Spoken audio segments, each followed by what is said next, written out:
जय Hind. Dear student, online class में आपका स्वागत है। आज हम बात करेंगे भूमि उपयोग सर्वेक्षण, लैंड यूज सर्वे। तो देखिए, भूमि उपयोग का अर्थ, मीनिंग ऑफ लैंड यूज। भूमि उपयोग दो शब्दों भूमि एवं उपयोग से मिलकर बना है। भूमि उपयोग दो शब्दों भूमि एवं उपयोग से मिलकर बना है, जिसका दोनों का ही अपना भिन्न भिन्न अर्थ है। यानी इन दोनों शब्दों का ही अपना भिन्न भिन्न अर्थ है, परंतु भूगोलवेत्ता इन दोनों की उपयोगिता इनके जुड़े हुए स्वरूप में ही मानते हैं। जो भूगोलवेत्ता है, इन दोनों की जो उपयोगिता इनके जुड़े हुए रूपों में ही मानते हैं। भूगोल की मुख्य विचारधारा भूमि शब्द से ही जुड़ी हुई है। यानी जो भूमि शब्द से भूगोल की मुख्य विचारधारा जुड़ी हुई है। अतः इस दृष्टि से कह सकते हैं भूमि उपयोग भौगोलिक अध्ययन का एक विशिष्ट भाग है, जो मुख्यतः कृषि भूगोल से जुड़ा हुआ है। कि हम कह सकते हैं कि जो भूमि उपयोग भौगोलिक अध्ययन का एक विशिष्ट भाग है, जो मुख्यतः कृषि भूगोल से जुड़ा हुआ है या जुड़ा है। ठीक है। भूमि उपयोग भूमि प्रयोग की शोषण प्रक्रिया है, जिसमें भूमि का व्यवहारिक उपयोग किसी निश्चित उद्देश्य के लिए किया जाता है। भूमि प्रयोग की शोषण प्रक्रिया है, जिसमें भूमि का व्यवहारिक उपयोग किसी निश्चित उद्देश्य के लिए किया जाता है। यानी आप भूमि का जो प्रयोग करते हो किसी निश्चित उद्देश्य के लिए करते हो, जैसे कृषि के लिए या कोई भी फसल बोने के लिए। जैसे आपने गेहूँ बोया तो गेहूँ की फसल बोने के लिए, या कुछ उस पर निर्माण कर रहे हो तो निर्माण करने के लिए। यानी एक निश्चित उद्देश्य को रखकर भूमि का उपयोग किया जा सकता है। आगे देखें, भूमि उपयोग के लिए अंग्रेजी में लैंड यूज एवं लैंड यूटिलाइजेशन शब्द का प्रयोग किया जाता है। इन्हें क्रमशः प्रयोग एवं उपयोग के समानार्थी रूप में समझा जाता है। इसे क्रमशः प्रयोग एवं उपयोग के समानार्थी रूप में समझा जाता है। आगे देखिए, भूमि उपयोग को प्रभावित करने वाले कारक।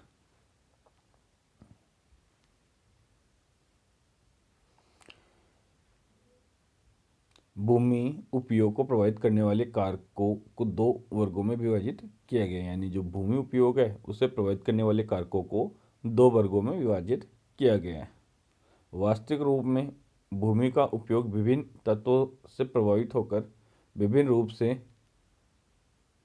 उत्पादित कार्यों को प्रभावित करता है। ये कारक निम्न हैं। देखिए कौन कौन से कारक हैं।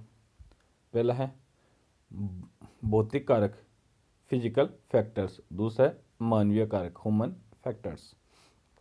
अब बात करते हैं पहले भौतिक कारक। भौतिक कारक, फिजिकल फैक्टर्स, प्राकृतिक कारकों के अंतर्गत उन समस्त प्राकृतिक कारकों को समाहित किया जाता है जो प्रत्यक्ष एवं अप्रत्यक्ष रूप से भूमि उपयोग को प्रभावित करते हैं। यानी जो प्राकृतिक कारक है, इनमें क्या है, उन कारकों को सम्मिलित किया जाता है जो प्रत्यक्ष और अप्रत्यक्ष रूप से भूमि उपयोग को प्रभावित करते हैं। जैसे जलवायु, धरातल, मिट्टियाँ, जल प्रवाह, सूर्य ताप आदि। ठीक है। जलवायु भी भूमि को प्रभावित करती है। धरातल, मिट्टियाँ, जल प्रवाह और सूर्य ताप। ठीक है। भूमि उपयोग को कैसे प्रभावित करेगी। देखिए, जलवायु यानी जहाँ की जलवायु वैसी है उसके अकॉर्डिंग, यानी उसके अनुसार ही वहाँ पे फसलें उगाई जाएगी। तो यानी भूमि का उपयोग उसके अनुसार ही किया जाएगा। ऐसा तो नहीं हो सकता जैसे ठंडे इलाके में जो शीतोष्ण कटिबंधीय इलाके हैं वहाँ पे उष्ण कटिबंधीय फसलें उगाई जाए, ऐसा नहीं होता। ठीक है। जबकि उष्ण कटिबंधीय क्षेत्रों में शीतोष्ण कटिबंधीय की, जैसे आप जो सेब का पेड़ है, अखरोट बादाम का जो पौधा है, वो आप लाके भूमध्य रेखीय क्षेत्र में लगाओ तो वो वहाँ पे उत्पादित नहीं होगा। ठीक है। तो यानी जलवायु भी भूमि उपयोग को प्रभावित करती है। फिर आता है धरातल। धरातल अगर समतल होगा तो उसका उपयोग ज़्यादा किया जाएगा। फसल बोने के लिए समतल धरातल की आवश्यकता होती है। मिट्टी उपजाऊ होगी तो वहाँ पे मानवीय जनसंख्या अधिक होगी और उसका उपयोग भी अधिक से अधिक करी जाएगी, क्योंकि उपजाऊ मिट्टी में ही फसलें बोई जाती है। जल प्रवाह, उचित जल प्रवाह होगा, जहाँ पे जल प्रवाह होगा वहाँ पे फसल अच्छे से बो दी जाएगी, क्योंकि जल की आवश्यकता भी पूर्ति हो जाएगी और जल वहाँ से बह के भी निकल जाएगा, खेत में भरा हुआ नहीं रहेगा। सूर्य ताप की मात्रा जहाँ पे अच्छे से प्राप्त होती है वहाँ का विकास, फसलों का विकास भी अच्छे से हो पाता है। तो ये सारी चीज़ें क्या है, भूमि उपयोग को प्रभावित करती है। आगे देखिए, मानवीय कारक, ह्यूमन फैक्टर्स। मानवीय कारक भूमि के विभिन्न उपयोगों को प्रभावित करते हैं, साथ ही साथ भूमि उपयोग को नियंत्रण भी करते हैं। मानवीय कारकों में सामाजिक, आर्थिक, राजनीतिक, औद्योगिक आदि हर प्रकार के वे समस्त कारक सम्मिलित किए जाते हैं जो मानव द्वारा निर्मित हैं या कहीं न कहीं मानवीय कार्यों द्वारा उत्पन्न है। ये सभी कारक भूमि उपयोग की सीमाओं को नियंत्रित करते हैं, क्योंकि सामाजिक संस्थाओं और व्यवस्थाएं इस प्रकार के प्रयोग को एक निश्चित रूप देती हैं। आगे देखिए, भूमि उपयोग सर्वेक्षण की तकनीकें। फर्स्ट में आती है इसमें समीपस्थ, फर्स्ट आती है देखिए आप, समीपस्थ संवेदन तकनीक। समीपस्थ संवेदन तकनीक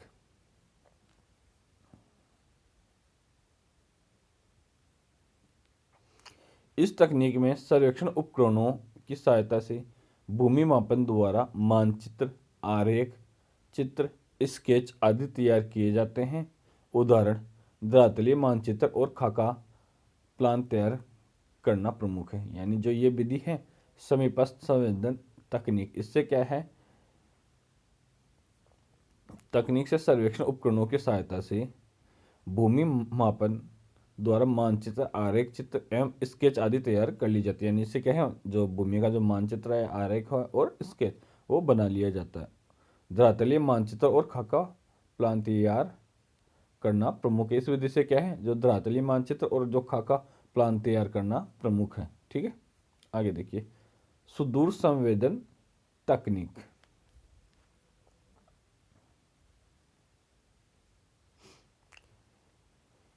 यह तकनीक नवीन है एवं वर्तमान में उपस्थित तकनीकों में सर्वाधिक महत्वपूर्ण भी है। इस तकनीक के सुदूर संवेदन के उपकरणों को उपग्रह या वायुयान में लगा दिया जाता है। यानी इस विधि में क्या है, जो दूर तक सर्वेक्षण कर सके उन उपकरणों को क्या है, वायुयान में लगा दिया जाता है, जिसके माध्यम से सैटेलाइट इमेजरी तैयार कर ली जाती है। जिसके माध्यम से क्या है, जो सैटेलाइट इमेजरी है यानी सैटेलाइट जो फोटो है वो तैयार कर ली जाती है। इससे सैटेलाइट इमेजरी की सहायता से शोधकर्ता प्राकृतिक संसाधनों की सूची तैयार कर भूमि उपयोग के आंकड़ों को अधिक शुद्ध से वर्गीकृत कर लेता है। यानी जो सैटेलाइट इमेजरी उसकी सहायता से क्या है, जो आंकड़े हैं उनको अच्छे से तैयार कर लेता है। कृषि भूमि उपयोग के मानचित्रों का निर्माण कर लिया जाता है। इस तकनीक का लाभ यह है कि इससे तत्काल ही परिणाम प्राप्त होते हैं। यानी इस तकनीक से क्या है, लाभ यह है कि यहाँ इससे क्या है, तत्काल ही आपको परिणाम प्राप्त होते हैं, हाथों हाथ आपको इससे परिणाम मिल जाते हैं। दूसरा लाभ इस तकनीक का यह है कि इसमें अनावश्यक क्षेत्र कार्य में भी बचत होती है। यानी इसमें क्या है, जो अनावश्यक क्षेत्र कार्य है उससे भी बचत होती है, लेकिन महंगी होने के कारण हर कोई काम में नहीं ले पाता। ये तकनीक क्या है, बहुत महंगी पड़ती है, इसलिए इसे हर कोई काम में नहीं ले पाता। जैसे क्या है, जो केंद्र सरकारें हैं या राज्य सरकारें हैं वही इसका उपयोग करती है। ठीक है, आगे देखिए, परिवर्तन के कारण, फैक्टर ऑफ चेंज। परिवर्तन के कारण, भूमि उपयोग की सीमाओं परिवर्तन मुख्य दो प्रकार के कारणों के माध्यम से ही होती है, जो प्रत्यक्ष या अप्रत्यक्ष रूप से प्रभावित करते हैं। इन कारकों का प्रभाव दीर्घकालीन या फिर अल्पकालीन दोनों तरह से होता है। देखिए, फर्स्ट पे आता है प्राकृतिक कारक, नेचुरल फैक्टर्स। प्राकृतिक या भौतिक कारक दो प्रकार से भूमि उपयोग के परिवर्तन को प्रभावित करते हैं, जैसे भूमि की बनावट टोपोग्राफी, जलवायु क्लाइमेट, सामाजिक व्यवस्थाएं एवं संस्थाएं, सामाजिक व्यवस्थाएं एवं संस्थाएं, social systems and institutional factors. विभिन्न सामाजिक व्यवस्थाओं में परिवर्तन होने से भूमि उपयोग में परिवर्तन आ जाता है। इसके कारण निम्न है, ये देखिए।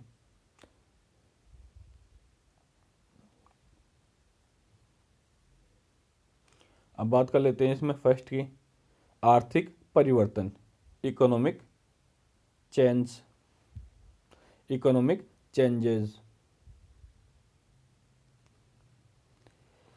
आर्थिक परिवर्तन, आर्थिक परिवर्तन 6 प्रकार से होते हैं। अब कौन कौन से होते हैं? फर्स्ट है आपका जनसंख्या में परिवर्तन, पॉपुलेशन चेंज, खान पान में परिवर्तन, खान पान में परिवर्तन change in dietary habits. Third पे आता है नवीन कृषि साधनों की मांग में परिवर्तन। फोर्थ पे आता है आपका भूमि अवमूल्यन। 5 पे आता है वैज्ञानिक व तकनीकी परिवर्तन। और 6 पे आता है साधनों में अधिक लाभ। ये आपके 6 परिवर्तन थे। आगे देखिए।